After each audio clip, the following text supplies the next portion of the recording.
রফতানির খবরের পরপরই আকাশ ছুঁয়েছে ইলিশের দাম। অতিরিক্ত দামের লাগাম টানতেই বুধবার চাঁদপুরের বড় স্টেশন পাইকারি ইলিশ বাজারে অভিযান চালায় ভোক্তা অধিকার সংরক্ষণ অধিদপ্তর। এ সময় ক্রয়মূল্যের চেয়ে অতিরিক্ত মূল্যে ইলিশ বিক্রির অভিযোগে এক ব্যবসায়ীকে ৩০,০০০ টাকা জরিমানা করা হয়। ক্রেতার সাথে এখানে এসেছি, ক্রেতার সাথে এসে মাছের দাম জিজ্ঞেস করলাম যে কত বিক্রি করতেছেন।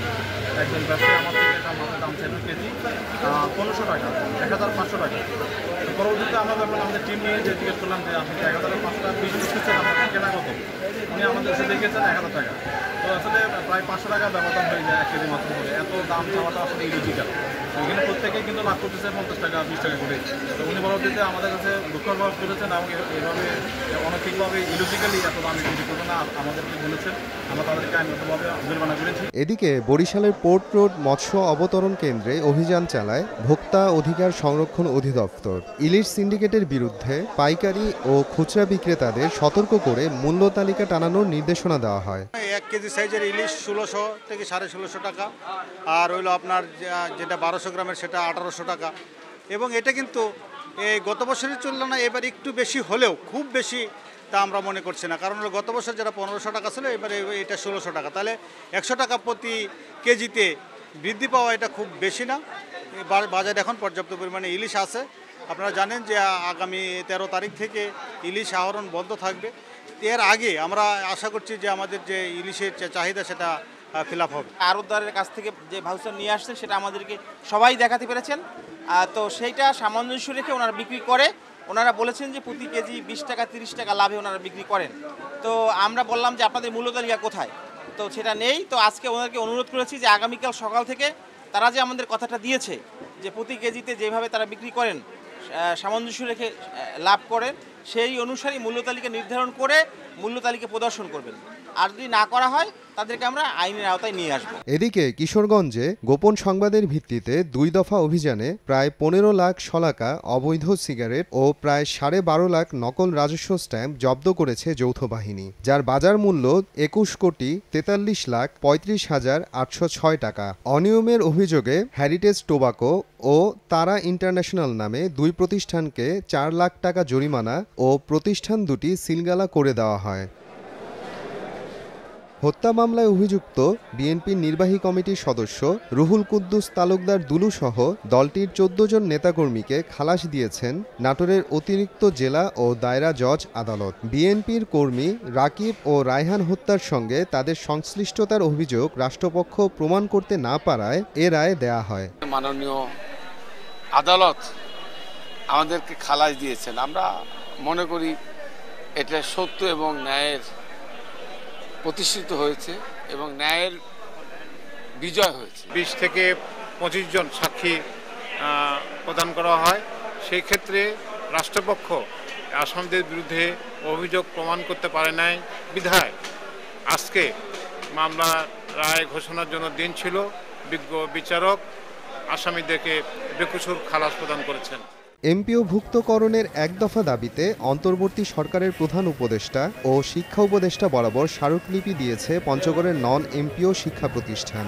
এ সময় নিজেদের দুর্ভোগ, দুর্দশা, বঞ্চনা ও বৈষম্যের কথা বিবেচনা করে দ্রুততম সময়ের মধ্যে স্কুল, কলেজ, মাদ্রাসা এবং কারিগরি ও ডিগ্রি কলেজগুলো এমপিওভুক্তির দাবি জানান শিক্ষকরা। বিগত সরকারের আমলে কিছু প্রতিষ্ঠান এমপিও হয়েছে, হ্যাঁ, এবং সরকার বলছে যে এটা চলমান প্রক্রিয়া, কিন্তু কি কারণে, কি অদৃশ্য কারণে আমাদের আর এই প্রতিষ্ঠানগুলো এমপিওভুক্ত হচ্ছে। ২০১০ সাল থেকে একটি দাবি নিয়ে আন্দোলন করে আসছি, সেটা হলো সকল শিক্ষা প্রতিষ্ঠানে একযোগে এমপিওভুক্ত করা।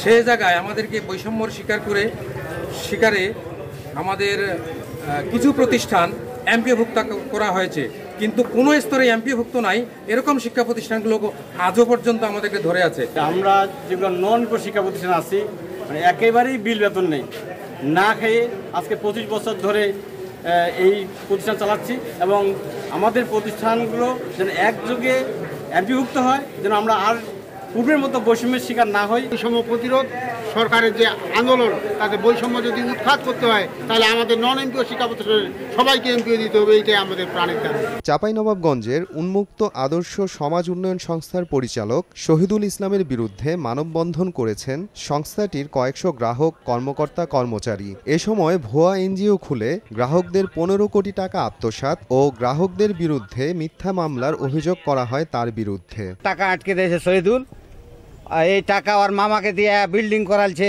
জমি কিনেলছে, আরো মেলে কিছু করালছে। রাজশাহী কোর্টে বিভিন্ন রকম ভাবে যে কাউকে বাদী করে তারা মামলা করছে।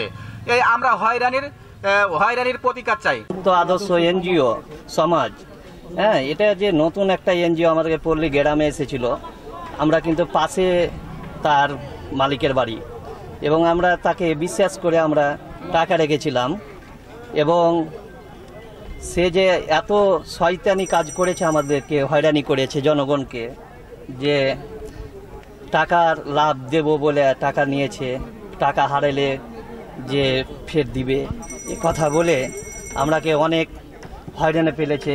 বিভিন্ন ধরনের লোভ লালসা দেখিয়ে এবং টাকাগুলো সংগ্রহ করে সে মানুষের টাকা না দিয়ে নিজের অর্থ, জমি ক্রয় থেকে শুরু করে আজ 2022 সালের পর থেকে সে পলাতক আছে। আমার সরকারের দেওয়া প্রায় 6 লক্ষ টাকা আমি যেটা পাইছিলাম, সেই টাকাটা আমাকে অনেকভাবে বুঝিয়ে সুঝিয়ে এই টাকাটা নিয়েছিল উন্মুক্ত আদর্শ এই সমাজ কল্যাণ সংস্থা।